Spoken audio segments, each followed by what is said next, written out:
はい、毎度です。川日和ポッドキャストは、川とお金とものづくりが大好きな川職人村木によるポッドキャストです。今回はね、音声配信ではなくと動画の配信になりますので、Spotify や YouTube などで見ていただけると楽しめるかと思います。また、動画や音声の中で紹介している商品や追加説明などは概要欄で補足説明していますので、またご覧ください。コバの前提知識とした話をするならですね、まず一番大事なのは何かっていう話をするならば、魔法の技法や薬品っていうのは存在しません。なんでって言ったら、革っていう素材がすごく、悪く言うなら不安定、よく言うならば、一枚一枚凝ってて個性がある素材だからですね。で、順に説明していくんですけれども、コバの講習、4時間で叩き込むコバ講習っていうのをコロナの前とかよくやってたんですけれども、その時話をするならば、一番最初の4時間もかけるくせに一番最初の話の1時間っていうのは川について説明しました。でその時の説明っていうのはこのような3要素ですね。なめし、部位、好きによって変わりますよっていう話をするんですけれども、今回の無料の部分ではね、ここの一部分までを、10分ぐらいで解説できたらいいなと思います。じゃあまずなめしの部分からですね。皆さんが例えば渋柿を食べたりすると口の中がキューッとなんか渋くなったりしますよね。または濃い紅茶を飲んだりすると口の中がキューッと渋くなる。この渋くなるっていうのがタンニンっていうものの作用です。タンニンってどういうものですかって言ったら、要は植物たちが身につけた毒です。彼らは自分たちの植物の外側にある樹皮部分や植物本体を食べられたくなくて、このタンニンという毒を身に蓄えました。このタンニンが生肉、要は口の中に接すると、その部分が収斂、キューッと小さく縮んでしまう。でこの縮んでしまうことが渋いっていうことになり、口の中が不快になってペッて吐き出してしまうわけですよね。このようにして植物っていうのはタンニンによって食べられなくなる手段を身につけたんですけれども、ところが人類さんっていうのはこの皮っていう素材が動物を、殺して食べた後に残った皮素材を生かそうと思ったら、基本的に腐ってしまうか硬くなってしまいました。でこれじゃあ使い物になんねえなっていうことで捨てるなり、またはね、盾とかそういうものに使ってたりしてたんですけれども、ところが、人類はこのタンニンを浸した、ドブの水の中に皮を、入れておくと皮が腐らない、そして硬くならないことを発見したんですよね。これがタンニンなめしの始まりです。このタンニンなめしを使うことによって、こういうようなタンニン川っていうものを作れるようになりました。このタンニン川の特性として、基本的にはこの収斂、タンニンのギュッて締まるっていう特性で作られているがために、できた皮っていうのは基本的に硬くて締まっている皮が作られます。皆さんが好きなタンニン皮と言われるものですよね。この皮はね、ある意味ギュッと締まってるんで小刃処理がすごくやりやすいんですよね。それに対して1800年代後半、1890年ぐらいだったかな、ドイツで開発されてアメリカで実用化されたのがドラムなめしという手法です。このドラムなめしっていうのは、この巨大なドラム型洗濯機の中に皮をぶち込んで薬品を入れて2、3週間かけると出来上がるというものです。このドラム型洗濯機、ドラムと言われてますけれども、小さいものでは、高さが1メートル、2メートル弱ぐらいですね。大きいものになるとね、日本でもこのような、よいしょ、5メートルぐらいの高さがあるものも存在します。この中に薬品入れてぶち込むとできるクロームなめしという皮は特性として、柔らかくてしなやかで、粘り気があるという皮が出来上がりました。この皮はね、基本的にタンニンなめしのギュッて締めるなめし方に対してほぐすようななめし方なんで、基本的にできた皮はこのようにとても柔らかい皮が仕上がります。この皮のね小刃処理っていうのは基本的に柔らかいんですごくやりづらいです。要はまず最初の話として、このなめしによって、皮っていうのはこの小刃の考え方が全く違うよっていうのが最初の話となりますですね。部位、皮はねやっぱ動物さんからいただいたものですんで、やっぱり部位によって違いがあります。どういうことですかっていうのが次のお話なんですけれども、これフェニックスの皮売り場に、飾ってある皮1枚なんですけど、これで半砕、半分に裁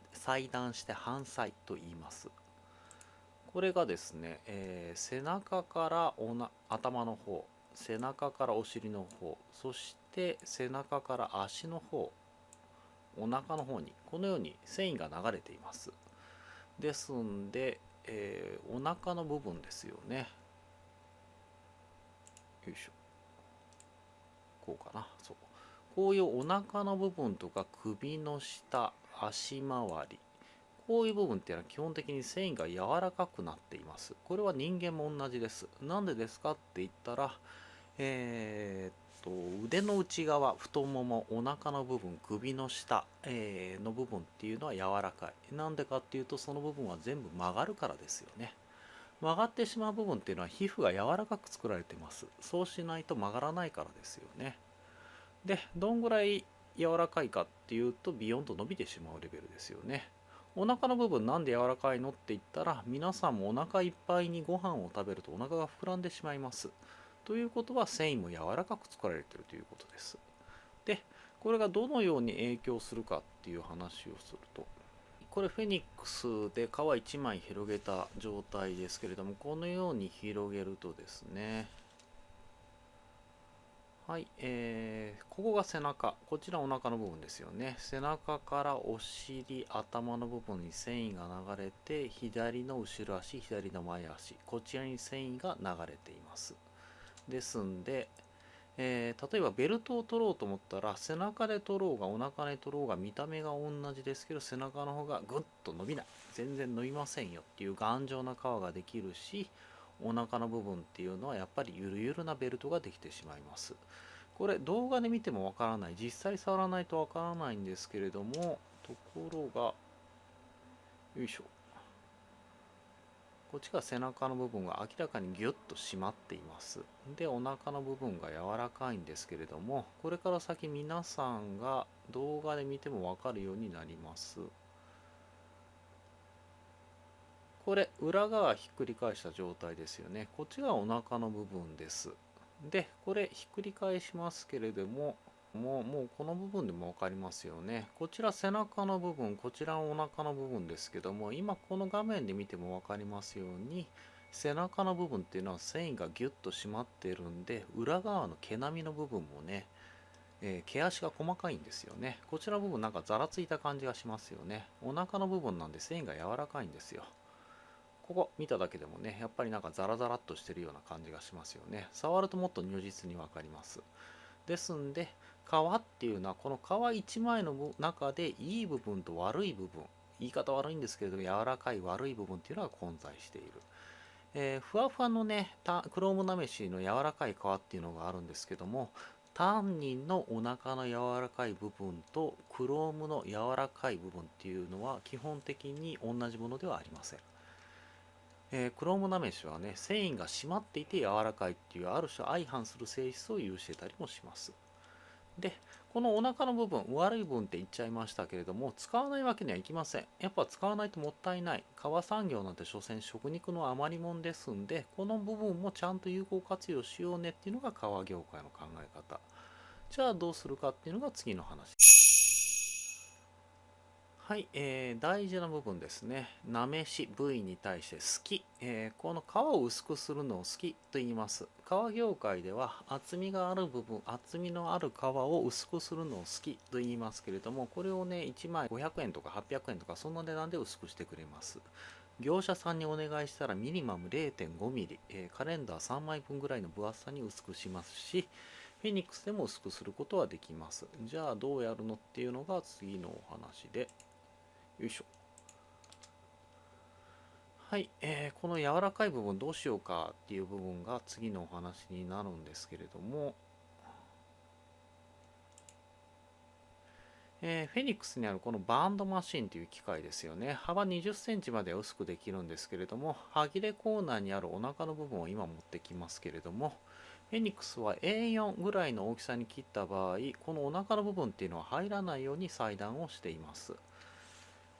このお腹の部分うにょうにょっとしてるんですけども、この動画で見てもね、ここの裏側部分はなんかもしゃもしゃっとしてますよね。これ繊維が緩い部分です。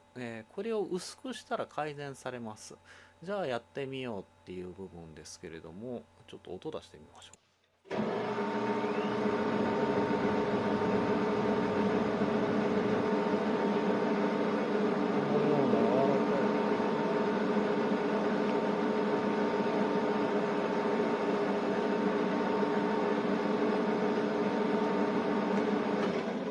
これ今すいた部分ですけれども、皮の表の部分は銀面と呼ばれるんですけれども、厚さ 0.3 から 0.4 ミリぐらい、その部分は銀面といって皮の表面で繊維層コラーゲン繊維が緻密に絡み合っています。お腹の部分だとしてもそこそこ表面に、柔らかいけれども張り、表面の硬さ、端っていう表面の硬さがある部分となります。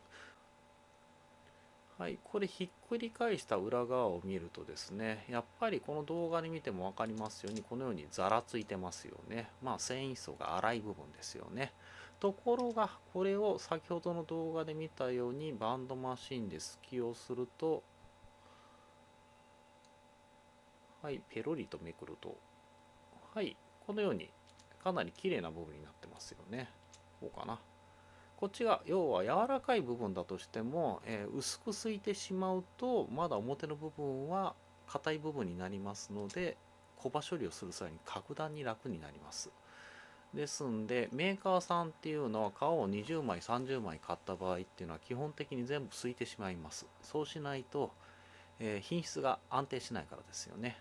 さらにその中でもお腹の柔らかい部分っていうのはもう 3mm の皮だとしてももう厚み 1.5mm なり 1mm にすくことによって柔らかい部分を少しでもなくして有効活用しようというのを行います。これが革業界では言うすきという特殊な考え方ですよね。はい、いかがだったでしょうか。このね、コバの処理っていうとね、どうしても皆さん道具がとか薬品がっていう考え方を持つんですけれども、このなめしと、各パーツの部位、背中なのかお腹なのかっていう考え方と、あとは厚みですよね。厚みを調整、これの3要素によってコバをきれいにしよう。これがコバ処理のね大前提です。これをやってからこの次の段階として今度は接着や裁断が大事だよとか、ようやく薬品とか技術が大事だよっていう話になります。この考え方はね、コバに限りません。皆さんがカバン財布作りたいっていう時にもこの3要素を理解しただけでもぐっと出来上がった作品のレベルも違いますし、概念も変わると思いますので覚えていただけたら幸いです。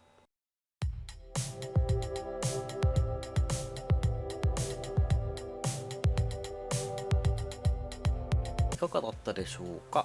今回の動画音声ではね、皮は結局部位や厚み、すき、